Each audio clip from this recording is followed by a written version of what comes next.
ukuthi I'll be not only speaking to amadoda, I'll be not only speaking to the young boys, but I'll be speaking to the nation as I am going to speak to you today.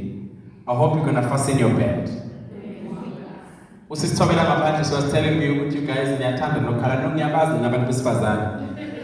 Njenge counselor na njenge advisor, when people they coming to me bezofuna i-counseling, I always ask them first ukuthi my husband uyangi-abuser, lelo bese ngithi uphi husband wakho? Athi angimazi, I don't know, ngithi mina I want to see you and your husband first. Why? First thing, fanele ngibahlalise baba in front of me when I'm counseling them.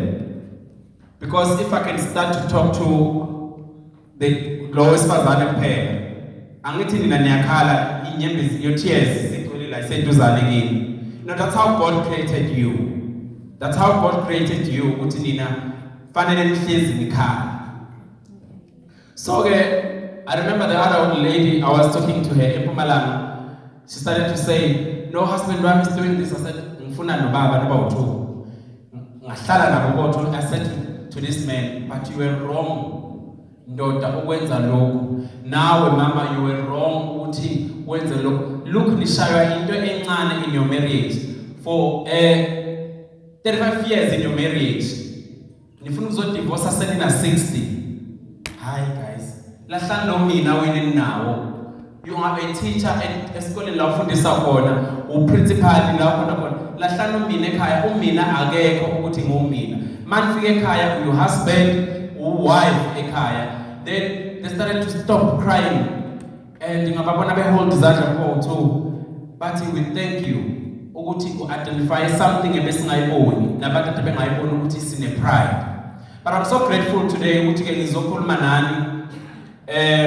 Many years, like as I said to you, I started this calling of being a speaker. I think some of you have seen me on your TV, but you know what, today I'll be your main speaker to come and motivate you and to change you and empower you as women. And I always tell people ukuthi abantu besifazane banamandla, and how I wish ukuthi our South Africans or our Israel South Africa we can lead with abantu besifazane. Nginokuzwa ke mina when I listen to abantu bekhuluma nje ukuthi yazi makufika umuntu wesifazane emsebenzini i-management may announce ukuthi i-CEO ezosiphatha la umuntu wesifazane. Vele kusithi atmosphere. I don't understand ukuthi why umuntu wesifazane ebukeka njengomuntu who's coming to intimidate abantu ecompany. And the first people abaqala bekhulume ngomuntu wesifazane, abantu besifazane abanye abasoke bekhona. Why you as women you not embracing umuntu wesifazane when she's coming to become a CEO of a company? Be the first people ukuthi let's welcome her. But you guys are the first people and qala nikhulume ngama WhatsApp ngama message ukuthi uyamazi umuntu wesifazane masiphethe uyena. Yazi siphethwe India ke manje. Uma kumele siphume ngo4 sesophuma ngo5.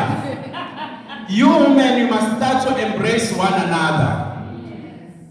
You women, organize an event, such event like this. You are the first people one of you organize something what I'm calling all the women together. Niphume ngobuningibeni ukuthi siyakhona.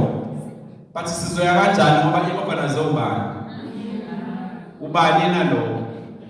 All the tabloids, everything that you read outside, ziphuma ngabantu besifazane. As abantu besifazane kufanele nifunde the young ones. Nifundisa abantwana abancane ukuthi this is the way kufanele bephile ngayo. Mina I'm grateful. I always see people besilisa amadoda. I'm glad because one of the guys that I'm working with that is working in my office where I'm working, he's here. I always tell them ukuthi let's give them abantu besifazane opportunities. And when driver umuntu besifazane, as I was driving from the airport, unomzamo, she's driving me very nice. At times I relax because I trust her. And I sit like a president when she's driving. Why? I trust her.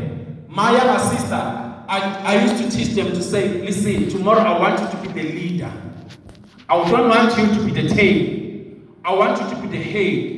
And don't allow umuntu wesilisa akubhulishe. Even my kids, I always tell them, never allow umuntu wesilisa, even at school, to bully you. Be vocal and stand for your rights. Even to you guys, embrace one another. Stop to gossip one another.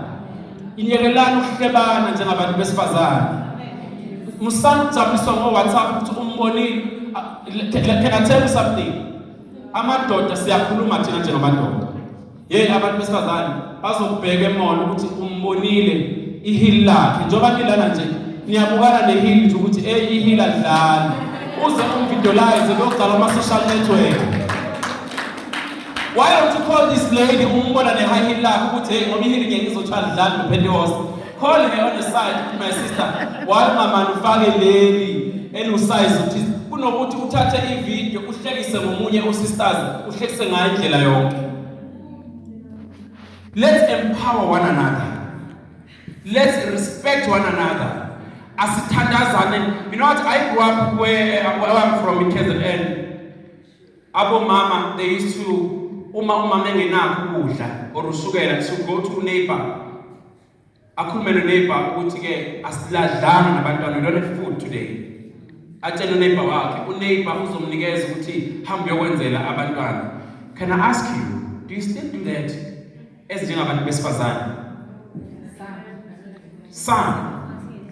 Yes, alisekho nothando kubantu indaba iqale la kithi. Iqale la kimi njengabantu besifazane.